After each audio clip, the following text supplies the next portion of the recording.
주님 주신 말씀 그대로 올릴게요. 보라, 많은 이들이 세상을 편하고 잘 살기 위해 또는 너희가 처한 문제 해결받기 위해 그것을 나에게 기도로 가져온다. 하지만 보라, 너희는 그것들을 위해 태초부터 계획되어 나에게 창조된 것이 아니요 너희를 나에게 영원히 있게 하기 위함이요 이 세상은 잠시이니라. 세상 사는 동안 너희가 내 안에서 준비되어 변화되고 영원한 삶을 사는 것이 너희 삶의 목적이니라. 너희의 삶의 목적은 나와 함께 영원히 가기 위함이니라. 그러므로 세상에 빠지지도 세상 문제에 빠지지도 말라. 이 땅의 것들은 연기처럼 사라질 것이라고 많은 이들에게 누누이 말했다. 너희들의 생각보다 너희 존재의 목적은 더 크며 값지다. 이것을 알고 행하여 준비되는 자가 되는지 아닌지는 너희의 몫이다. 너희가 이 세상에 존재함은 이 세상의 잘됨도 아니요 세상을 즐김도 아니니 내가 너와 영원히 거함이니라.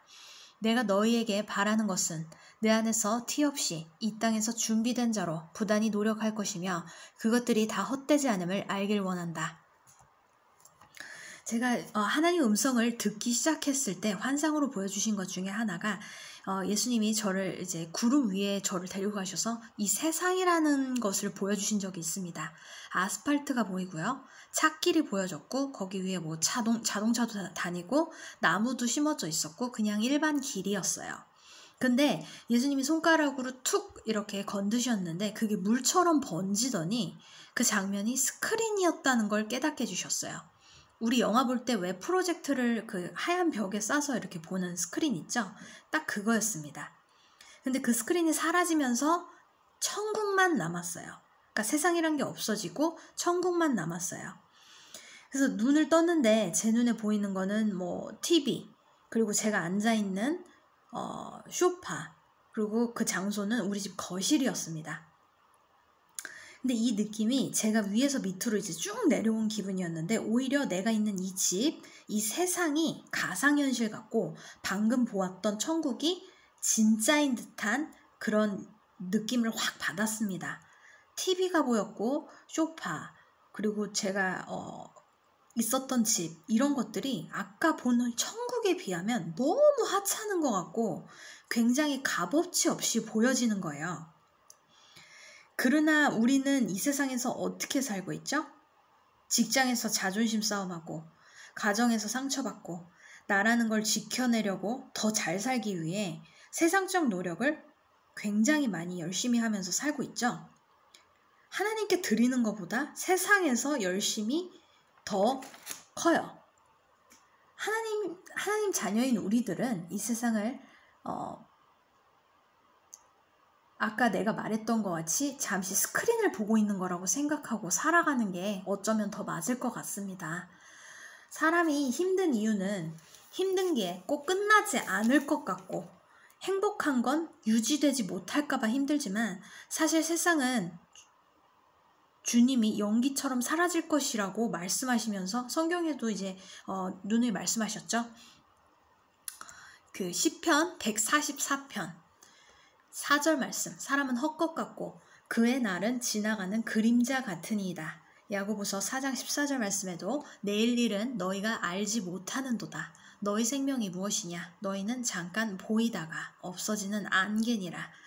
약간 이 두 구절 말씀이 아까 제가 한 그 스크린 얘기랑 너무 비슷해서 말씀드렸습니다. 그렇게 하고 우리가 육이 살아봐야 몇십 년 살 수 있죠? 하지만 주님의 집에, 영원한 주님의 집에 거함은 몇 년일까요? 이 세상은요, 주님 앞에 내가 준비되어지는 유일한 기회의 시간입니다. 돈 벌고 편히 사는 시간이 아닙니다. 눈앞에 보이는 것들로만 정신이 뺏기고 세월이 지나고 주님의 집으로 가는 기회를 놓치게 되는 거면은 그거는 나중에 우리가 정말 멸망의 길로 갔을 때 우리는 세상에 속았다라는 표현을 쓰게 되실 겁니다. 우리가 살아가면서 정말 악인을 만나고 선으로 했는데 악을 갚는 그런 일도 만나고 또 세상적 수고가 있고 또 고난도 있고 인간관계에서 상처도 있고 우리가 다 이런 것들 때문에 힘들잖아요. 그쵸? 근데 하나님께서 우리에게 이런 일들을 허락하시는 이유는 이것들로 놓고 우리가 기도하고 이것들 때문에 하나님을 찾기 때문이에요.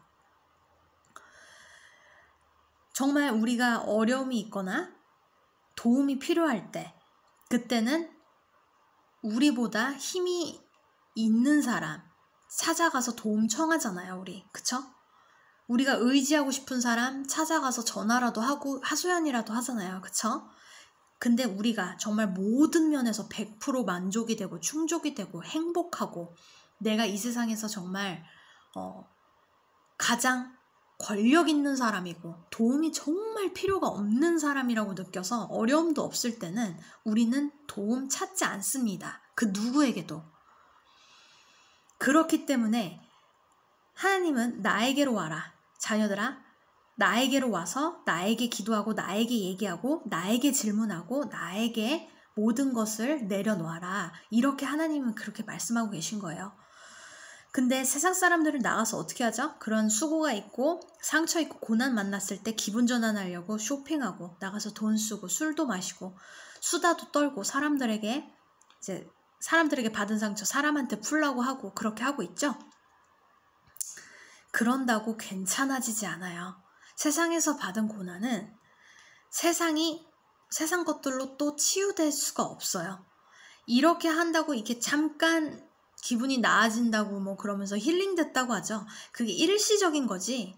이 세상에서 받은 고난은요, 절대 하나님으로부터 하나님께서 치유해 주시지 않으면 그것들은 영원히 치유받을 수가 없어요.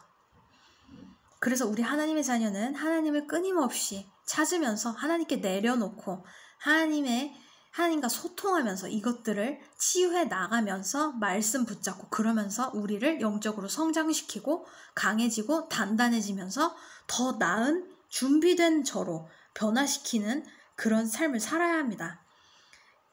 그렇기 때문에 이 세상이라는 기회의 시간을 놓치지 말아야 된다는 거예요. 왜냐하면 우리는 더 큰 목적이 있기 때문이에요. 세상에 있는 것이 아니라 우리에게 하나님 자녀들에게 있는 더 큰 목적은 영원한 주님의 집이기 때문에 거기에 들어가기 위해서는 우리가 조건이 있어요. 단단해져야 하고 강해져야 하고 영적으로 성숙해져야 하고 세상 사람들과 똑같으면 안 돼요. 자, 그렇게 하고 사람들에게 전해라고 주신 말씀이 또 있습니다. 이거는 재작년인가요? 2019년 11월 8일에 주신 주님 말씀 그대로 올릴게요. 다른 사람들에게 전해야 할 말은 회개가 가장 우선이다. 그들에게 내가 한순간도 쉬지 않고 그들을 지켜보고 있다고 전해라. 뿐만 아니라 머릿속에 1초도 안 되게 지나가는 생각까지 내가 읽고 있으며 죄짓는 생각도 죄라고 말하여라. 험담과 정죄도 죄이니라. 너희가 쓰는 스마트폰으로 너희가 무엇을 보고 영적으로 무엇을 먹고 있는지까지 내가 보고 있노라. 이것들로부터 나와의 함께하는 시간이 얼마나 많이 소비되는지 아느냐. 나의 음성, 기도 음성 등 이것들로 하여금 영적으로 막혀있고 시간적으로 낭비하게끔 만드는 요소가 되느니라. 이것들이 너희를 둔탁하게 만드느니라. 기도 시작하시자마자 회개 기도부터 하는 거를 권해드려요. 제가 하는 방법은 회개할 것들 종이에다가 다 일일이 적으세요. 1번, 2번, 3번 이렇게 적어놓고 기도할 때마다 보면서 회개 기도하시고 기도하시기 전에 제가 기억나지 않은 부분, 아는 죄들 제가 기억나게 해주시고 회개할 수 있도록 도와주세요. 이렇게 기도해 보세요. 저 같은 경우에는 정말로 문득문득 다른 거 하다가도 이렇게 저의 오래된 죄를 잊어버리고 있었던 죄까지도 기억나시게 도와주셨습니다. 자, 주님께 우리가 준비된 자로 정말 변화되시길, 그 기회의 시간을 이 세상에서 놓치지 마시길 기도합니다. 아멘.